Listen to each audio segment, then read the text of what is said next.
Hello, my name is Benjamin Hart. I'm an American attorney and the Managing Director of Integrity Legal here in Bangkok, Thailand. As the title of this video suggests, we're discussing optimal Thai property for retirement in Bangkok. As I've discussed in other videos, it's important to point out and not to be yes to death, to quote the movie Casino. I've discussed this at length in another video I made. I'll try to put the link in the description below if I remember to do it. I quoted the movie Casino where he's talking about being yes to death by Sharon Stone. And look, there's property agents and things out there that'll just tell you what you want to hear.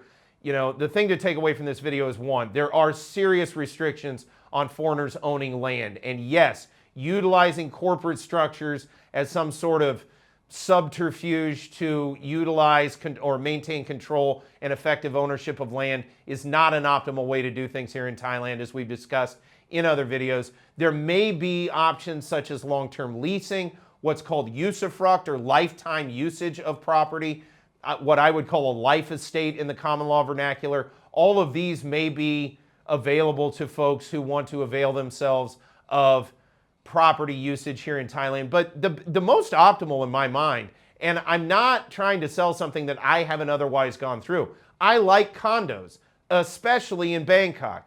You know, I get it. You get down to some of the beach communities and things, and maybe a condo doesn't quite look the same way as a condo looks here in Bangkok. But if you're going to retire in Thailand, the optimal, in my opinion, the optimal type of property for a retiree, especially something small, just, you know, if you're like me and you're sort of an ultra minimalist and you're looking to retire, a studio apartment, you know, in a good location that you can own outright. Again, it's possible, notwithstanding the restrictions on foreign ownership of property in Thailand, it's possible to own a condominium outright in Thailand, pursuant to the Condominium Act, provided it meets certain criteria and falls under the foreign quota. You can gain what's called freehold in the common law vernacular of sort of the Westminster law folks, or what we call fee simple absolute in the American vernacular, what they call shenote title in Thai.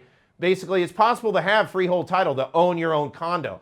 I think for many retirees, this is optimal. Now, again, there are those that argue between renting and buying, and I think reasonable people can disagree on that, and your own financial circumstances will dictate your ability to engage in purchase as opposed to rental. But long story short, yes, there are many options, in my opinion, that are very optimal for retirees in a condominium purchase sense here in the Kingdom of Thailand.